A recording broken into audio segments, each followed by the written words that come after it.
একটি সংবাদ প্রকাশিত হয়েছে যে আমি দীর্ঘ 10 বছর পর আমার নিজ জেলা কক্সবাজারে অবতরণ করলে সেখানে সম্বর্ধনায় আমার দলের পক্ষ থেকে যে সম্বর্ধনা আয়োজন করা হয়েছে সেখানে একটি গাড়ি আমি ব্যবহার করেছি, যে গাড়িটি একটি কোম্পানির, যার নামে সংবাদে লেখা হয়েছে এস আলম কোম্পানির।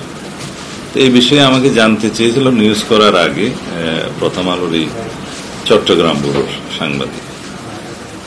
তা আমি আননোন টেলিফোন, তারপরেও আমি হঠাৎ করে ধরে আমি বলেছি যে আমি কোন গাড়িতে উঠেছি, কোথায় যাব, এর কোনো কিছুই তো আমি ঠিক করতে পারিনি, আমি নিজেই জানতাম না।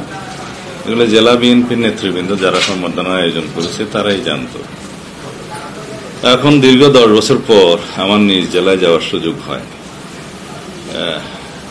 দলের নেতা কর্মীগণ আমাকে সম্বর্ধনা দেওয়ার যে আয়োজন করেছে বিমানবন্দরে এবং কক্সবাজার থেকে আমার নির্বাচনী এলাকা চকরিয়া পেকুয়ার মহাসড়কের বিভিন্ন স্থানে, তাতে লোকে লোকারণ্য হয়ে যায়। কক্সবাজার বিমানবন্দরের যে বিমানবন্দর সড়ক, এখানে কোন রকমের কোনো গাড়ি ঘোড়া ঢোকার কোনো সুযোগ তখন ছিল না, এত বেশি লোকের সমাগম। তা আমি বিমানবন্দরে নামার পরে কিছু গাড়ি দেখেছি ভিতরে, তা আমাদের নেতাকর্মীরা বলেছেন যে এইটাতে ওঠেন, এই গাড়িতে আমি উঠেছি। তা এখন সেই গাড়িটি কার, সেই মুহূর্তে আমি তো ওই চিন্তা ভাবনার মধ্যে ছিলাম না। আমি তখন অনেকটা আবেগাপ্লুত ছিলাম, আমার দেশবাসীর ভালোবাসায় সিক্ত হচ্ছিলাম এবং মনের মধ্যে মা বাবার কবর জিয়ারতের বাসনায় মগ্ন ছিলাম।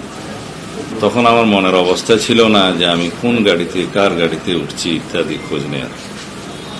এই সংবাদ প্রকাশ হওয়ার পরে আমি খোঁজ নেওয়ার চেষ্টা করলাম এবং জানতে পারলাম এই গাড়িটা আমার এলাকার এক ছোট ভাই, যে উক্ত কোম্পানিতে বিভিন্ন জমি জমা দেখাশোনার কাজ করে এবং কোম্পানি থেকে তাকে বিভিন্ন সময় ব্যবহারের জন্য এই গাড়িটি দেয়া হয়।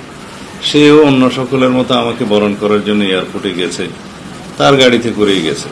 কারণ সেও জানতো না যে আমি তার গাড়িতে উঠব, আমিও জানতাম না আমি কার গাড়িতে উঠব। এটা জেলা বিএনপির নেতৃবৃন্দ ঠিক করেছে।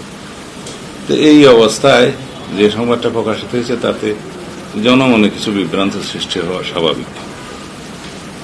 তারপরেও এই একটি পুরাতন গাড়ি সে আমার ছোট ভাই নিয়ে গেছে, সে খুব আনন্দিত যে আমি তার গাড়িতে ছুটতে পেরেছি। এটা আমার পক্ষ থেকে আমি জানতাম যদি যে এই গাড়ি একটি নির্ধারিত কোম্পানির কথা, তাহলে হয়তো আমি সাবধানতা অবলম্বন করতাম। তারপরেও আমার এই অসাবধানতা এবং অনিচ্ছাকৃত ভুলের জন্য যদি আমি দেশবাসীর মনে কষ্ট দিয়ে থাকি এবং অনুভূতিতে আঘাত দিয়ে থাকি, সেজন্য আমি দুঃখ প্রকাশ করছি।